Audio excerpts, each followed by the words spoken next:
Always Into Something podcast. It's your boy MMB. I am here in the Leo Pope Studios in beautiful Henderson, Nevada. What we have today is basically our first show that we ever did together when we were sitting there talking about concepts and what we wanted to do.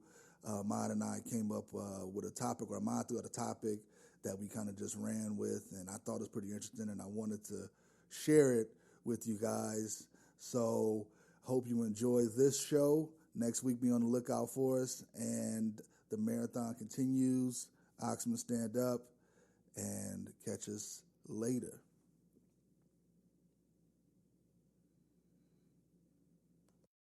Throw me a topic that you got something that's brewing on or something. Something in my phone that I have now? Yes, throw me a topic. Let's see what we got.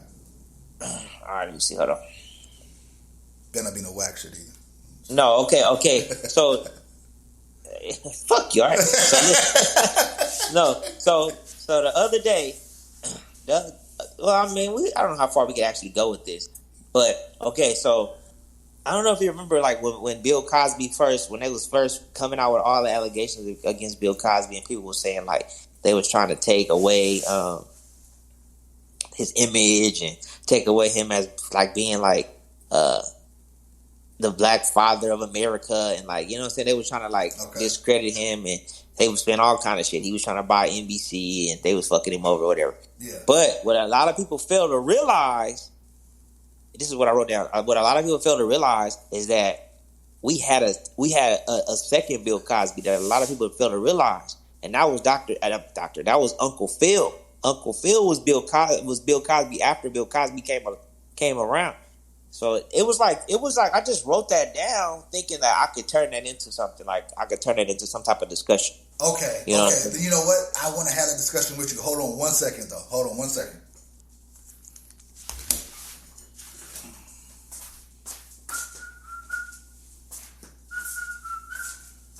It's recording. Keep talking. Huh? Keep talking. What? I can't hear you.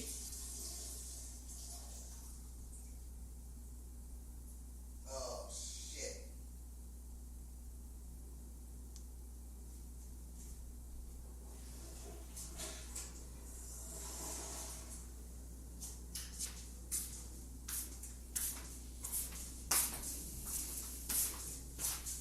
Wait a minute. Can you hear me? Yeah. Okay, I didn't even realize it was coming through on the speakers. Hold on, that's why. Let me turn that down. Okay, so look. Now, a second Bill Cosby. The second coming of the Bill Cosby, because, you know, before Uncle Phil, Bill Cosby was like the face of, like, it was like the black father image. You know what I'm saying? In America, I don't know, I can't speak on everywhere else, but in America, Bill Cosby had held that title for a long time as being like the black father image. But then, creeping through the back door, lo and behold, we got Uncle Phil. And Uncle Phil became what Bill Cosby was to America. So I feel like if we sit down and brainstorm, we could turn that into at least a 10-minute conversation. We're gonna have it right now. So this is what I'm talking about. Because when you say Uncle Phil, and I understand what you're meaning, but Bill Cosby and Cliff Huxtable, it's two different things. Because we're talking about Cliff Huxtable. We're talking about the character, okay? Because Bill Cosby and what he was able to do, because Bill Cosby money was real long, and he was able to influence a lot of other people. But Cliff Huxtable's influence went along with the he was a very charismatic dude. Had a lot, and it was a show that was written. The character was written to be more of the more natural, real. I would say. Who, Dr. Phil? I mean, Uncle Phil? No. Bill Cosby? I mean, Cliff Huxtable. Yeah, Cliff Huxtable was written to be a much more realistic version of a father, not just the stereotypical TV father, right? And the fact that it was a black family, so you had to throw in those layers, which not a lot of black families was that affluent as the Huxtables were. They didn't have that kind of lifestyle, that money, where it's a lawyer and a doctor. Especially back in those days, shit. Exactly, especially back in those days. So when you think about it, because I understand what you're saying. Uncle Phil, he was that father figure, and he was kind of, without even really saying it, he did take over the mantle of that black father in America for a lot of youth. But you see the connection, because Debbie Allen worked on the Cosby Show. She worked on A Different World. Okay, see, did Debbie Allen have a hand in Fresh Prince? Oh yeah. Oh, she did. I didn't know that. Oh yeah, Debbie. I think I remember her from one. I think she was in one episode, I believe. Yeah, she was a part of the creative team. I think she executive produced most of it and directed a couple of the episodes. And I know it was a Quincy Jones production, though. Yeah, it was a Quincy Jones production. But yeah, you're absolutely right, because I personally didn't really look at it like that, because Bill Cosby himself is very charismatic. I mean, dude was right. I mean, and he was able to be the comic relief, and he could be the straight man. And but Uncle Phil was basically just a straight man.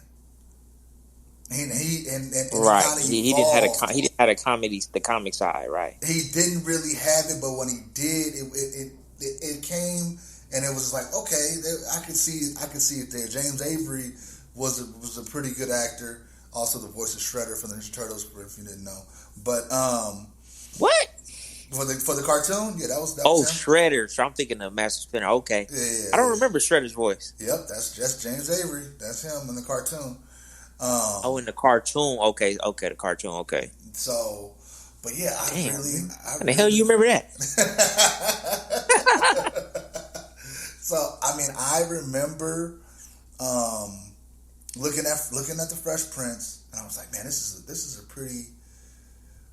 is a really, really cool It was when we still had like good sitcoms. Like now the TV's polluted, but back in that era was like, that's probably like the last era of good sitcoms, especially like, Urban Faces, you know what I'm saying? It was good. It was a good sitcom. It had powerful messages. It did have obviously a lot of comedy, it was a comedy show. Just like the Cosby Show was. It was like positive, wasn't nobody like doing no negative shit. It was just kids being kids, getting into trouble kids get into, and, Will didn't really have a dad in Philly, you know what I'm saying, and moved to LA and kind of got that father figure. And little did America know we was getting that second Bill Cosby, you know what I mean? And he just kind of like, was there for Will through a lot of stuff. And like, we kind of all grew up with Will, you know what I'm saying, getting those life lessons. You know what I'm saying? Yeah. And a lot of people can relate to, just being without a dad or just having a deadbeat dad, and then for somebody to come in and kind of take and kind of assume that role and kind of mold him, which was precisely the reason his mom sent him to Bel Air. I mean, shit, who parents wouldn't send their kid to Bel Air? Shit. Exactly. But, like he didn't have the comic relief that Bill Cosby had, but I don't know, it was like he had good timing. Like he had his little punchlines. I mean, shit, even Jeffrey had punchlines. But, like he just gave us, he just filled that void. I feel like that the Cosby Show like once did. That's probably why the Fresh Prince was so successful as a show. They had interesting characters. It was kind of like it kind of reminds me a little bit like of the Bundys a little bit, because you had sort of not really, because you had the ditzy. You had Hillary was like Kelly, right? She was ditzy, she was slow. Yeah. You know what I'm saying? But she was pretty. Yes. You know what I'm saying? And then Carlton was like Bud, couldn't buy a girl. Okay. You know what I'm saying? You know what I'm saying? Yes. He was like a very pretty boy or whatever. Well, clean cut or whatever, but he couldn't buy a girl for crap. You know what I'm saying? And he had bad luck, just like Al. So it kind of like play. Yeah, he had the worst of luck. You know what I'm saying? Like he was corny as hell. He thought he was cool, but he was corny as hell, just like Bud. You know.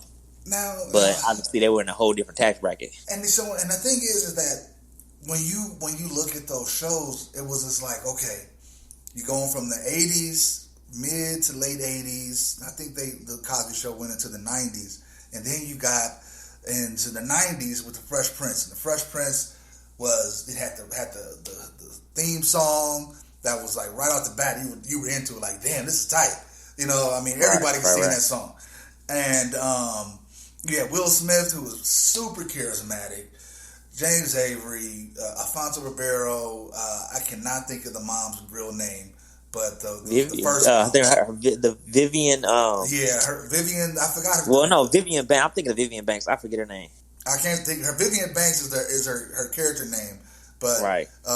Tatiana Ali and who was Hillary? I had a big crush on Hillary. I remember her name. Damn, it'll come to me. But anyway, but when you think it's the stuff that we could have, like, so if we were to do this topic, we could have these bullet points. You know what I'm saying? We'll have that, and we'll definitely gotta have some bullet points. Yeah. Because I like that. Because it'll make it flow better instead of us scratching our head halfway through the damn, conversation. But you know what? To me, I like the authentic soup. I want to have it produced, right? But not overly produced. Like we come in. Okay, I understand that. I agree. I definitely agree with that. That it should be produced, but not. We don't need to know, everything about them, but at least like the basics. Exactly, and the real names will help. Goddamn, we don't even know the fucking name. You know what I'm saying? Well, we know the name. What you're trying to say? We talking about James Avery, right. Philip Banks and Bill Cosby, Cliff Huxtable. Those are the two that we're trying to compare. And I don't even, you know what? I don't even know, because Bill Cosby didn't even really say that. I don't even think there was anything of him saying anything positive about the Fresh Prince. Bill Cosby actually didn't say a lot of positive things about a lot of black anything. No. Bill Cosby just stuck to jazz and his roots, and I'm sure we can dig around on YouTube. Maybe we could find something, but I don't think I ever heard him speak on that. I've never even heard that comparison of Dr. Phil and Bill Cosby. I keep saying Dr. Uncle Phil and Bill Cosby. I've never heard that comparison, and that's what was interesting to me, because a lot of people did feel like when they took down Bill Cosby, they were taking away, the black male father image or whatever, even though, that was long after the Cosby Show. But we all know what happens when, somebody goes to jail. They start pulling stuff off the air, and they start, taking away their sponsorships, and they start demeaning their real character. So what you're doing is you washing it out of history. So now in 15, 20, 30 years, kids are not going to have a clue about what the Cosby Show was, what it stood for, or nothing, because there's no one around to keep that memory alive.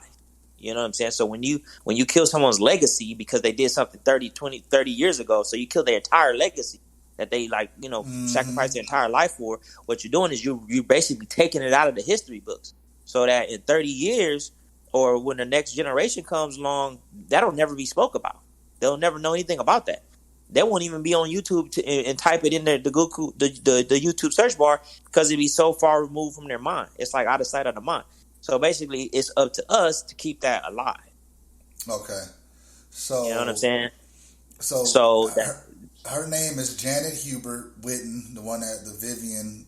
The dark one, right? Yeah, the first one, the original. First one, right? The one that couldn't get along with Will. Yeah, and then Daphne Maxwell Reid was the second one, and Karen Parsons played Hillary.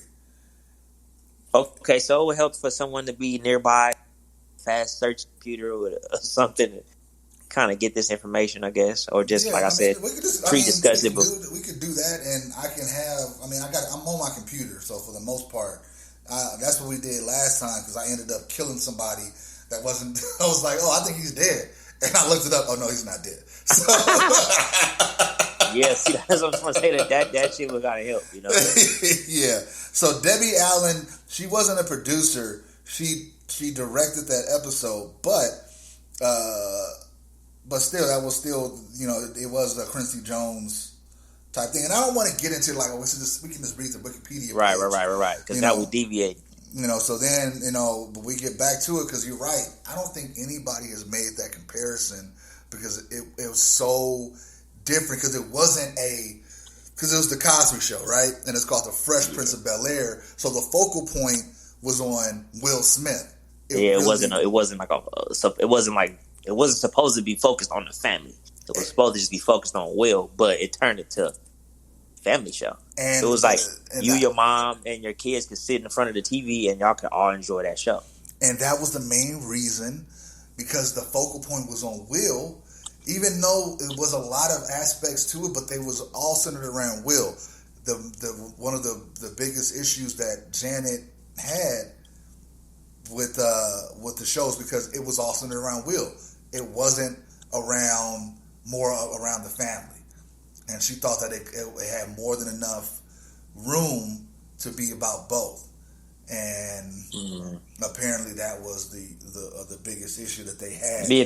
Yeah, there's a lot of YouTube footage that discusses the issues they had on that show. Yeah, and then recently, maybe like in the last year, I ran across something on YouTube, and it was Will Smith, like current day Will Smith, talking about how the Fresh Prince of Bel-Air became what it became, and basically he was talking about how he put the music out and he didn't receive any kind of money for any of the music that he put out. He was still doing bad, and he was basically damn near bankrupt and about to be damn near homeless. And I forget how it all tied in, but something happened, and he got a phone call about them doing the show, and I forget how it all tied in, but there's some footage out there where he explains everything. He explains the way they came up with the introduction of the show. He explains like why they decided on how they decided on, because I think it was forget that guy's name, Benny Medina, I want to say. I forget his name. But if you watch like one of the opening titles, his name is always, I think it's like Benny Medina or something. I forget his name. Yeah, but anyway, he's the one. Right. He's the one who made that. He's the one who made that call to Quincy, and then Quincy had actually brought Will in, and they pitched it to Will, and it was really based off of a video that Will and Jazzy Jeff had did for one of their videos that they did for one of their albums, and it was based off of that. Because it's like, if you look at the intro of the show, it looks like one of their videos. Oh, okay. Yeah, it does. And they kind of like spun the whole thing off based around that. And then I guess they got with Benny and Quincy, and they came up with you, and then boom, we got the second coming of the Cosby Show. We just didn't know it. How the hell did you know about Benny Medina? I never heard anything about this dude. And then Benny Medina is very, very. His name is. He's been around a long time. I think he had a party. He's had his hand in a lot of black television from years and years ago. He did a lot of. I think he really started doing videos, like music videos. Yeah, I'm calling that shit because you just know this dude because his name is the same as yours. Same as mine. Who? You would have the same first names. He just goes by Benny. Yeah. Oh, I didn't know that. So his name is not Benny. No, it's Benny. No, it is. His father's name. His father's name was Ahmad. Who? His father. Oh, you looking? Oh, okay. Now I see. I didn't know all of that. Yeah. Yeah, but I remember seeing his name on a lot of credits, like during like the '90s and stuff like that, and I kept just seeing his name. So when Will was telling that story on how that Fresh Prince became what it was, and how he got the phone call, and where he was in his life, mentally and financially, when that call came, it was just like real interesting. He said that he didn't even think it was going to get past the pilot, let alone turn into like something that stayed around for years. So he said that he was real fortunate because like before that he was damn near about to like go get a regular job. He was talking about giving up entertainment, period. So man, about him doing Fresh Prince, that catapulted his career. Because after Fresh Prince, he started doing all the blockbuster movies. Okay, yeah, that's Wasn't true. for Fresh Prince, probably would have never seen that cat again. But little did we know we was getting that Uncle Phil out of that, and Uncle Phil was shit was just dope, man. You know what? It is interesting because that was not something that I thought about until now. And you're right; it was very, very interesting to think about that from going from Bill Cosby to Uncle Phil. And I know there was other shows that were around that had a black father. I know Family Matters comes to mind. You know what I mean? Yeah, it was a lot of shit, Carl but nothing Winslow, impacted nobody like that. Didn't nobody think about no Carl Winslow. Man, Carl, come on, man. That's a joke. We're not even going to discuss that. Let's get back to the subject. Right, come on, man. I mean, look, you can throw in Reginald Bell Johnson up in here, and he had some qualities. Man, that nigga wasn't no daddy. Nigga, I mean, like, look.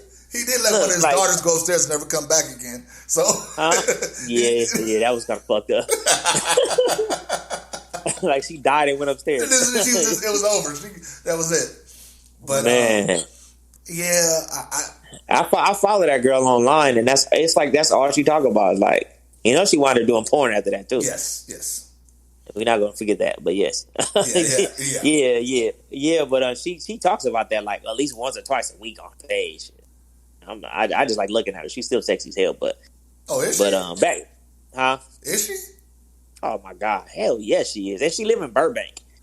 On top of that, wait a minute. Thinking this. Another show, real quick that had because Damon Wayans. This was after Family Matters. I mean, Fresh Prince though, but that little girl, My Wife and Kids. My Wife and Kids. Oh, I know exactly what you're about to say. I know she fine as hell. Yeah. Ooh, okay. All right. Yeah. God damn. Yeah. She grew up to be. She grew up to be nice. She grew up to be real nice. Yeah. Yeah. So I like that type of that topic because that's good and we can bring in and those kind of topics though. Sometimes you do want to do some research because you want to sound like you did it, like you at least know what you're talking about a little. But I also like the fact that if you come in with it and I give you my opinion and then we can just go off of that and then just research it as well. Yeah. But I like either way. It's like knowing exactly what it is. Like, okay, Uncle Phil was our version of Bill Cosby, or the next Cliff Huxtable. Well, see, I'm thinking on the lines of like, when we introduce these topics and we decide a topic for that particular show or that particular week or whatever, we have to word it in a manner that makes people say, I wonder what they're gonna say. You know what I'm saying? It can't be like a dry top. Like it can't be worded in a dry manner. It has to be worded in like a very suspenseful manner to make people say, hey, you know what I'm saying? That's gonna make people want to like, okay, let's see what they have to say because that the topic's interesting and the way it's worded. You always want to leave a fence to make people say, I want more. So now I want to tune in, and then as far as what's discussed, it'll be good if it's just not just ramble and it's like something really, some really thought-provoking topics and some thought-provoking languages as far as like the comparison, the times, how the times are changing. How, it wasn't too much TV on the top, going time where you were going to laugh and possibly cry, or even on a certain episode, like the episode where, like where he met his dad. That's like the iconic, probably the most memorable episodes out of the whole entire run of the Fresh Prince was the episode where he got to meet his dad. Yeah, Ben Vereen comes in. Ben fucking Vereen. And Ben Vereen. And that was that me and Rory's brother Dimitri, we quote that all the time, man. Like, come on, man. Yo, yeah, you the man. You the bigger man than me. And get off my back. It just happened. Yes. That's the line. Hey, that shit is hilarious. Because you know what? Like every time I see that, because they put that shit online every day, and every time I see that, like that clip of that clip of that scene, it's like, of course, it starts out funny, but then like it get real quick. You fuck, I ain't signed up for this shit. Exactly. Like, I don't. Exactly. Especially at the end when he's like, "How come you don't want me?" And Right. oh man, that is just. I mean, it That fucked up. Yeah, that fucked a lot of people up. You know what I'm saying? You know, and then you got people that you got millions of people in that situation, and then you got people that got their mom and dad in their lives, but they're deadbeats and they really aren't good role models, and probably was never really a mom and dad. And it's kind of like they're in the same boat as having an absent parent. That's how I look at it. If you have a parent that's present, that's not really being a parent, and has never really been a parent and been a good role model, they're just there because they're just there. That's the same thing as having an absentee parent, in my eyes. Okay. I mean, you know what I'm saying? Like, you letting them down. You're not doing your job. I mean, you could literally be living with a kid and not even be raising the kid. I have seen that, and it's very rare, but I understand what you're saying. Like, when we growing up without a father, it was, my mom did the best that she could for both my sister and I. So, and it does resonate with me when you see stuff like the Fresh Prince. It's like, man, he got to, go out there and live it big in Bel Air. Like that's tight. So it doesn't really mean anything when you empty inside. Like, you got the biggest, best mansion in the world. I mean, but if you don't have nobody that loves you in there with you, it could be the emptiest, most loneliest place ever. You know what I'm saying? So it gives you an idea of like where he was mentally. You know what I'm saying? Regardless of, you could live on 30 acres, but would you really want to do it alone? Or in there that didn't really care about you, or didn't, like, you know what I'm saying? Like, I'd rather be in a little ass apartment with some people that really love me than be in a big ass mansion with people that don't care about me, or just people that don't want to fuck with me. I'm just in there by myself. Like, no, I feel you. It shrinks down that whole. Now, it's great if you like live like that and you got a lot of people authentic around you and they out for you. I mean, then, and it's great. But I think the older you get in life, you start to see the real value behind things, and you're like, damn, we grow up like striving and longing and wanting, like, for all the wrong things. Like, you know what I'm saying? Like, oh, I want this house, I want this car, I want this money, and then, like, some people actually obtain it and they get it, and then so some people had to do some dirty shit to get it. So when they finally get it, they don't got nobody to enjoy this shit. Yeah. And that's why you see a lot of them damn celebrities and rich people be committing suicide and having drug over. You be thinking like, how the fuck? He was on top of the world. Like the guy who directed all those Tom Cruise movies. The one he directed Mission Impossible and some other Tom Cruise movies, and he wound up jumping off the St. Vincent Thomas Bridge, killing himself. Oh, the Tony Scott, I think. Yeah. I mean, but that's just one minute. But you know what? I was just watching Dave Chappelle's Sticks and Stones last night, and he started off. I seen it. Did you see the epilogue? No. Watch the epilogue. It's like 20 minutes. But you just cut out. Did you? No, I was saying watch the little. I think it's an epilogue or something like that. But it's like 20 minutes. Like it's like afterwards. It's a different thing on. It should be right next to it on Netflix. But that's good too. But yeah, he touched on some bomb ass topics. He talked about the dude. He was like, Anthony Bourdain killed himself. Anthony Bourdain got to travel all across the world, meet the most interesting people, and enjoy delicious foods, and he killed himself. Mm-hmm. And it's like, this dude I've known for years had everything, and now he's living with his mom. Okay, now. And he never thought to kill himself. So.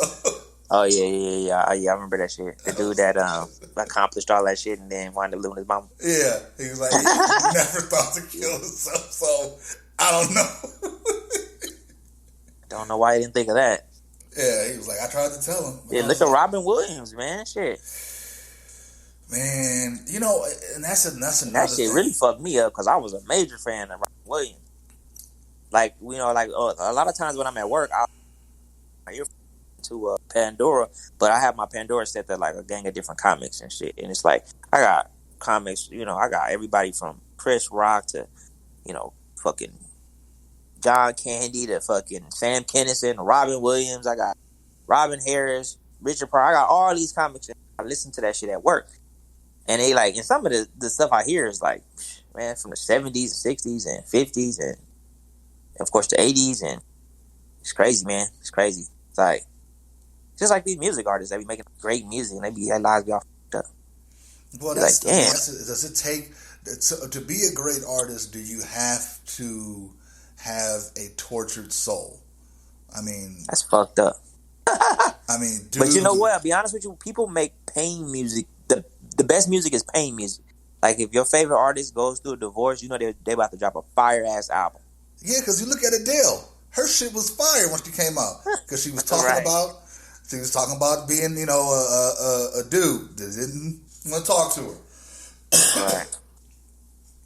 And fire. And you can feel the passion in the voice, and you can feel the passion come across, conveyed when it's coming from a place like that. You know, like when I was making when I make some stuff, it's you can. Are you recording this right now? Yeah, I'm recording it.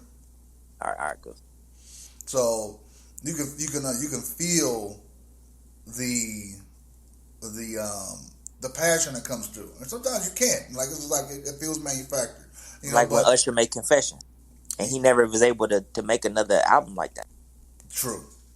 Never was able to follow that, and that's a lot of artists' fear. Like they're gonna make something so great, and then after it's all said and done, the industry, I mean, the record label's gonna be looking at them like, what next? Yeah, and I mean, and that's another thing about a lot of pressure, artists. Bro. It's a lot of pressure. It's like if you are out there, if you're out there and you walk out on the stage and it's thousands of people that applaud you as soon as you just step foot on the stage before you do anything. Without saying a word. And like you leave that, or you're not able to get that anymore. Are you consistently chasing that? I think it just depends on your background and what you've learned or what you've dealt with, how you adjust to that lifestyle and not having that in your life anymore. Because people and it's a relationship too. It's almost like a relationship because when you get into a relationship, you know, it's safer if you get into it without having these expectations. Like, you know, like, okay, this is what I expect. You know, like just like to say, for instance, like Will Smith and Will Smith and his dad, like on that show on Ben Vereen, like he expected for his dad to show up and be in his life and be consistent, and that they were going to have this continuous relationship from then on. But it didn't happen that way, and because of his expectations, it broke his spirit. It broke his spirit.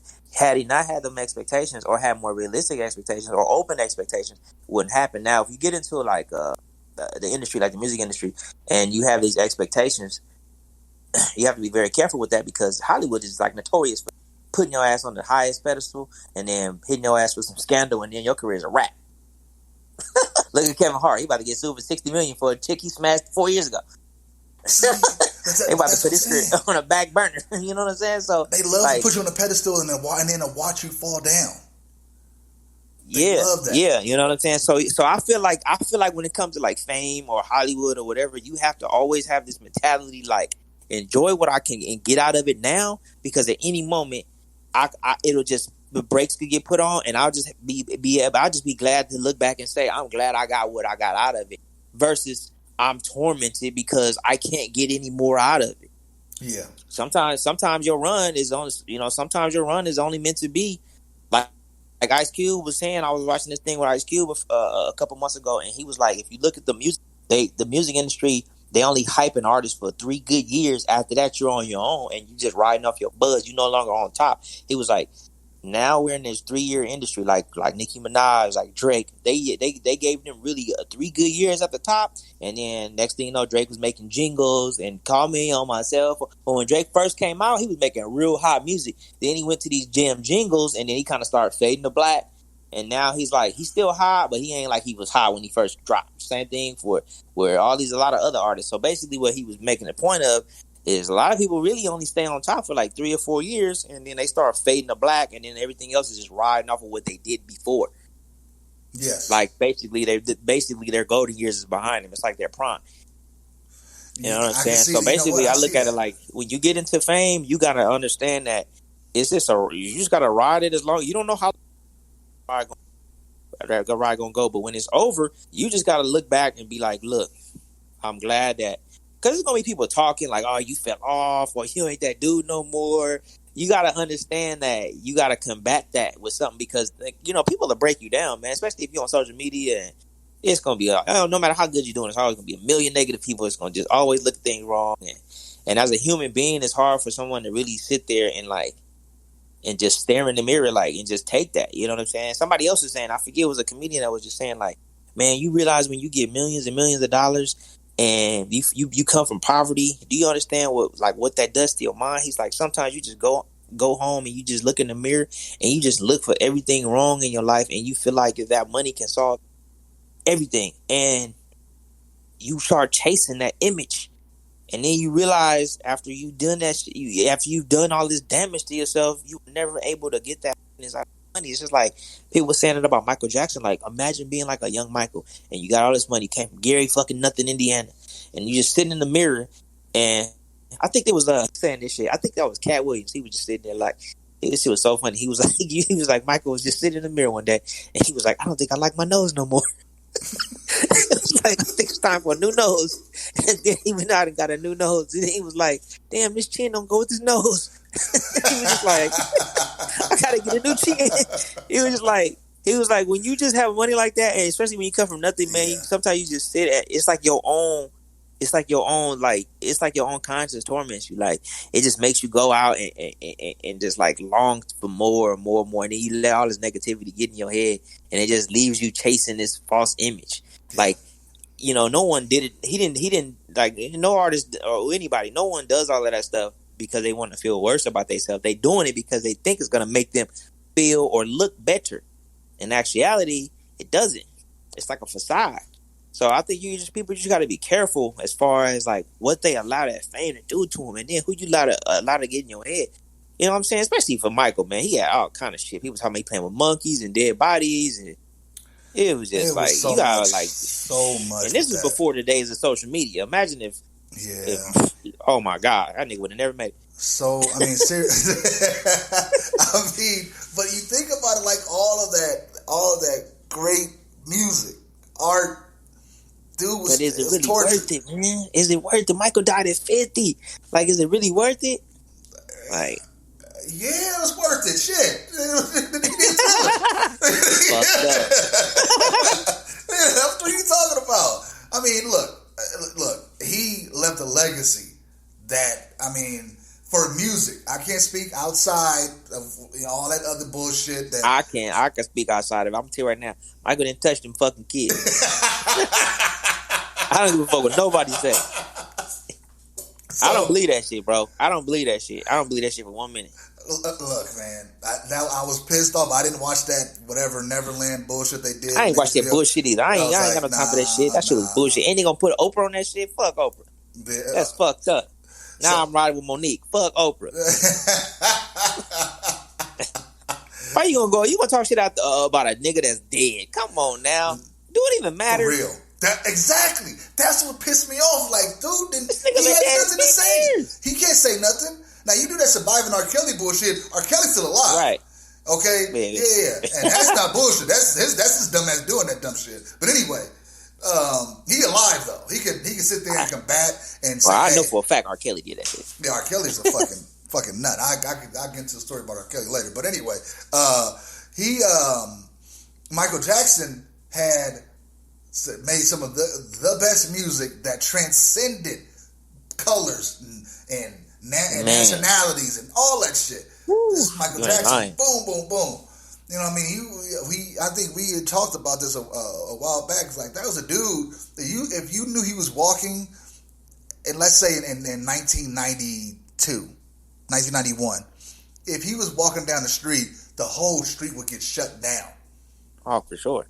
The whole street would get shut down because Michael Jackson's walking. Because everybody want to get a picture. They want to say, "Oh, it'd be pandemonium."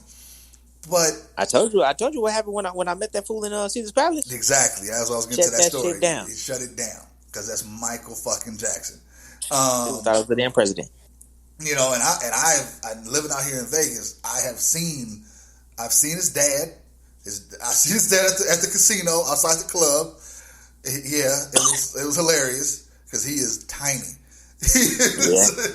Yeah. Them be the ones with the biggest complexes. He was tiny, and I was like, Mr. Jackson, and he was like, hey man, old player, had a suit with a fedora. Yeah. And he was with some young, you know, I'm not getting into man business. You remember what happened to him in Brazil? He was in the room with them prostitutes and had a heart attack. Oh, they said he used to go to Brazil a lot. Like, you know, Joe Jackson, he would always be in Brazil, and everybody knows what people go to Brazil for, right? Well, yeah. and he probably was popping in Viagra's, doing too much, and you know, down there trying to smash everything moving. Doing too much. Nigga, you like 70. Clydesdales. And nigga, that's probably what took him out. Fucked up his ticker. I mean, fucked with them Viagra's. So, I mean, but you're right. It's like, was it worth it? And when you ask that question, I think about it, it's like your legacy that you leave. I mean, you got 3 kids. You got music. What else could have been done? I mean, if you what is it that you? I think the only thing about, like, you know, like your parents or whoever trying to get you to that level, like, they have to be mindful and they have to give you a real life lesson and let you know, look, this is what fame could potentially do to you mentally, and this is what you need to do so that it doesn't happen. You're gonna have people that are gonna be talking about you. You're gonna have people turning their back on you. You're gonna find out people who you thought really cared about you are gonna be using you. You know, you're gonna hear whispers, and people are gonna try to push you to uncomfortable limits. Stay within your means. Don't reach farther than you're comfortably reaching to please other people, because you got the record label pushing you for another album better than Thriller. When Michael made Thriller, they wanted something better than Thriller after Thriller. It was a lot of pressure. Okay, Thriller, oh my God, oh my fucking God, phenomenal, like, record-breaking numbers. But what's, like, you know, come on, it's the greed of America. What's next? What's next? You're only good as what you've done lately. So once Thriller got a little old, they wanted something bigger, better, and badder than Thriller. And when they got an album and it wasn't bigger, better, and badder than Thriller, that's when the whispers started coming out. The news media and people started talking negatively, and then Michael became a freak and da-da-da-da-da. It was after Thriller, because he didn't give the record label what they wanted, and they wanted something bigger, better, and badder than Thriller. And then Michael got stressed out. How you can make that correlation? I can see that, because you're right. If you look at the timeline, because Bad wasn't as good as Thriller. That's why I'm saying, when you're an artist and you do something really major and mega in your career, it's a gift and a curse, because it could also mean the end of your ass. It's just like when Jamie Foxx did Ray, and everybody was like, oh my God, it was such a great performance. Then he did like a gang of garbage movies after that. You know what I'm saying? Bunch. And it was just like, and even Jamie Foxx says this. You can probably find it on YouTube. He says, like, whenever you do a big blockbuster movie, especially something that gives you leads you to get an award or some kind of award, it's almost like a downfall in your career, because it's like, it's hard to follow that up. And especially when all these big wigs are looking at you like, what are you gonna do to top it? It's like, damn, ain't that enough? And then you let that get in your head as an artist or as an actor or whatever. You let that get in your head. Now you go and you worry, and you start probably doing drugs. Who knows what that worry leads to? And you start saying, what am I going to do to top this? How am I going to do top? So what you start doing? You start doing exactly what I was saying earlier. You start reaching further than what you comfortably, should be reaching for. And you start doing all this stuff that's out of your reach, and you just fall in your face. Then you start doing more drugs or whatever you're doing to cope with the fact that these people are looking at you like you let them down. Okay. And all these people that were once patting you on the back, telling you how great of a guy you was and good job, is the same people that's gonna stab you in your back in a few years because you haven't did anything better. So it's like, that's what's hard with fame. Once you reach that peak, this is like Dave Chappelle. When he got rid of his peak was the Chappelle Show. Yeah. When the Chappelle Show was like, when he realized, I think Dave was one of them smart ass motherfuckers. Dave was like, dumb smart. Like I respect his mind because he just like so woke, so smart. Like he's smart, so he already seen it coming before it came. So he decided to do it on his own terms, his own way. So Mm-hmm. he got out. He got out because he knew that was like his plateau. Yeah, because There's after always, that, making the band you and know, all that shit, and the Rick James story, I mean, plateau. That was like yeah, a plateau for him. That was like yeah, that was probably like if you look at his career timeline, that was like if you put it on like a graph, like that was like the top of the graph. You know what I'm saying? that Like, was his Thriller. huh? Yeah, that was his Thriller, basically, exactly. So after that, it was all he knew that pressure was coming. But like I said, Dave was a really smart dude, so he kind of prepared himself for that. So he was smart enough to say, "I accomplished something I probably never thought I would. I look with all this money and all this stuff I got out of it, and now I'm gonna take this and I'm gonna be happy with it, and I'm just gonna live my life on my terms. I'm not gonna go out there and try to reach and reach and reach and reach." He did it smart. He got that money. He went back and led a normal everyday lifestyle. He ain't really one of them flashy fly guys. He's just a normal dad, Lives in Hawaii, raising his kids. Ohio. He happy with it, and he living it on his own terms. He not out here trying to sign blockbuster movie deals and then trying to get a bigger movie and a bigger movie and a bigger movie and a big. He not out here doing that because I think they realize I need to stay as far as what's in my reach and not go out there and try to grab that apple on the end of the branch and wind up killing myself. You know what I'm saying? Because it's out of my reach. Dave was smart. He knew to stay. He stayed in his lane. And because of that, he didn't allow it to ruin him mentally. You didn't find him like look what happened to Martin. You know what I'm saying? Like you ain't find him running naked down Sunset.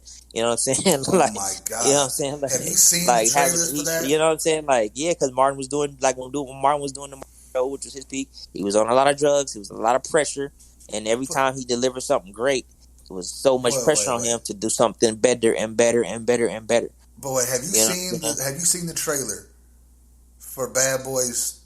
It looks horrible. Awful, right? Martin, you could just tell. Like I just seen him last year doing stand up. Now you could still see a little bit of the old Martin in him, just like Chris Tucker. But you can still see some of the old Martin in him. But we're talking about somebody who had a major fucking stroke, and everybody knows somebody who's had a stroke, and you know what a stroke does to most people. So I really feel bad. You know what I'm saying? Because that ain't really the Martin we remember. You know what I'm saying? It definitely ain't the Martin we remember. From the first Bad Boys to that shit, I was like, this shit look crazy. I had it's no sad, idea. Bro. It's sad. I was just like, why are they doing this? Like Will Smith looks the same. I know. They're stretching. That's what I mean by reaching beyond your reach. You're stretching. Martin got all the money in the world right now.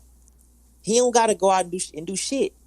Now, even though like that might not be his goal to make a bigger, better Bad Boy, because we already know the best Bad Boy movies have already been made. This Bad Boy movies ain't finna top shit. We already know the first one this. was the best one. Huh? I did not like part 2. Well, probably part 1 was probably the best one. Exactly, part 1 was the best one. Which usually in a sequence of movies, normally the first one normally is always the best one, with the exception of the Matrix, which they have another one coming out next year. The Matrix Revolutions was not. I'm sorry, Matrix Reloaded was not better than the Matrix 1. Wait a minute, hold on. But I feel like the Matrix progressively got better. That's just my opinion. Ooh, I don't feel like part 1 was the best one. Oh yeah, because I feel like part 1 was good as far as storyline, because it got our feet wet and it allowed us to understand what we was about to get into. Now I look at Matrix like you probably can't relate, but I look at Matrix like going to Vegas. Sometimes the best part about driving to Vegas is the drive to Vegas, and then everything else is garbage. You know what I'm saying? You know what I'm saying? Like that's how I look at it. It's like, oh yeah. I get it. We're gonna have to bring that discussion to that topic to a different show, because that one I want to go into deep, because I felt a certain way about it, because me and Lucius were like all about the Matrix, and then we were like, okay, the Matrix 1. I saw it on the on DVD. I didn't go to the theater and see it, but after that, I was like, oh, it's about to come out. We were there first night. I was like, man, this is cool. And then the third one came. We were there first night. We were like, what the fuck is this? What Yeah, is yeah, going on? but see, it goes back to what I was saying earlier about building suspense and leaving people in this situation in this stance. Like I want more. It's almost like a book versus the movie. It's like, Oh yeah, it allows your imagination to take you places, and then like when you read a book, and then in your mind, the way you're picturing the words on them pages, definitely ain't gonna be how the director that brings that book into a movie. He's not gonna obviously see it like you. That's why the book is always better than a movie, because it's your imagination yep. that takes you somewhere. That's why I was saying, like, when you make these titles and when we do these podcasts, we have to leave people suspense, because we have to let them their imagination take them places. Now, we may not always live up, and very, very seldomly you're not going to live up to that. It's like I said, very seldomly have they made a movie better than a book, and that's all because of our nothing can top your own imagination. So the first Matrix just allowed our imagination to say, look at the possibilities that they can go with this shit. Now, are they going to live up to those? Mm-hmm. Probably not, because that's in your own mind, your own imagination. That's Mm-hmm. your own possibilities. Okay. Yeah, but the Matrix Part 1, it just fucked our heads up. Like, imagine the possibility. You know what I'm saying? And then like just like driving to Vegas. Imagine the possibility. And then you get there and you're like, damn, this ain't what I was thinking. You know what I'm saying? Like, but it's like that suspense. Yeah. It's something that it's just what gets you there. You know, it's like a trailer. It's like a trailer to a movie. You know what I'm saying? It's supposed to be, designed in a manner to make you think, damn, this could go so many ways. It's gonna be so bomb. You know what I mean? And then hopefully it can live up to it. Most of the time it doesn't, but it's just like an adrenaline rush. Okay, so let's bring it back to a topic that is something that I want to go over real quick that we talked about earlier. Just real quick. Okay, so I pulled up Michael Jackson's Thriller and Michael Jackson's Bad, right? I'm going to list these tracks, and you tell me what you know about them. Okay, so I'm going to start off with Thriller. All right, so it starts off with track 1, The Girl Is Mine. Okay. Is that with him and Paul McCartney? I think so. Yes, it is. Okay. And then you have number 2, Billie Jean. Classic. Okay. Kid, that's my Maury Povich. The Kid Is Mine. Exactly. that baby ain't mine. Yeah, that's exactly and then you got number 3, Beat It. Okay. Classic. Beat It. That was about classic for sure. Number classic. 4. Classic video, that video was made after the Warriors movie. You know that? Have you ever seen that? The Warriors? I know you've seen the Warriors. Oh yeah. Yeah. So you know where they got the Undercover. Right. That's where they got the concept for that video. Exactly. Perfect. And that's also the fucking classic. The Warriors is a little bit elaborated more, but it was the what's that play? Shit, with the Jets and the Sharks. Damn it! Never mind. A play? It was a play. It was also made into a movie, and I cannot think of it now. Wait, it was your phone's breaking up. Oh, it's the Jets and the Sharks, and I'll come back. It'll come back to me. But anyway, "Wanna Be Starting Something." That was a classic too. Okay, Human Nature. Video. I some of it I had to hear the lyrics. Okay, you never heard Human Nature? Huh? Human Your phone Nature? keep breaking up. No, it's not my phone because I'm on a computer. Oh, what were you saying about Human Nature? That's that song. You remember that song? Yeah, I remember that. Okay. PYT. Pretty Young Thing. All right. Beat after me. And then you have Thriller. Epic. 7 tracks. Video. Huh? 7 tracks of just fire. And see, most of the hot classic albums be like under 10 tracks. Okay. So then you come in. Now we go to Bad. Let's compare it. All right. Now Bad has I Just Can't Stop Loving You as the first track. Garbage. No, I'm just playing. I was kind of thinking that, but it's okay. It's not a bad song. All right. And that's exactly my point. Like, we comparing it to Thriller. Like, Thriller took us, Thriller album, it took us, it was like a journey. that album. It took us to so many different places. You know what I'm saying? And the thing about it was like a mental amusement park that was just fun as shit. And it was like everything we imagined. You know what I'm saying? In this amusement park, and it took us these places. Remember, Michael had that long ass. He was getting chased by this crazy rabbit and all that stuff. It was all that stuff. Oh, that was Moonwalker, and that was a part of Speed. Moonwalker, yeah, and that was all kind of like spun off of Thrillers, and like Thriller like had they attached movies and shit to the album, man. Bad was a bad album. Like, I mean, in comparison to like Thriller. All right, well let me finish. Wait, before you make that judgment, let me finish reading the list. Okay. Oh, and that's the Jets and the Shark with West Side Story. That's what I was thinking about. But okay. So then we go from. You right about that. Okay. I Just Can't Stop Loving You. Then you got Bad. Okay. Right. Your bud is mine. But it was cool. I'm not gonna say it was cool. I'm not gonna say it was bad or whack, but it was cool. Okay. The Way You Make Me Feel. That was a nice track. Okay, that was a good track. That was a good track. The video was cool because that girl was hot. It was like a doo-doo. It was kind of like a doo-doo da-da type of song to me. Okay. Then you have The Man in the Mirror. That was a dope track. I like that. I like that one too. Then we go to Dirty Diana. Damn, I definitely love Dirty Diana. It was a rock and roll feel. Yes, something new. I mean, he had and that's another thing about like they want these artists to tap into these markets that they haven't tapped into, and that's why they want to take you out of what you're used to and kind of like, you know, diversify your market, and that's why they put the rock and roll in there, and that's why the artists, you know, a lot of artists gamble like that, and sometimes it works, sometimes it doesn't. Sometimes it works better financially, but it might not be like the most popular, you know, choice. But you know, nevertheless, in Michael's case, I think that was good. 39 was dope. I think that once because he saw music differently than a lot of different people. I mean, than from everybody else. I think that he incorporated different genres and instruments and all kind of just different types of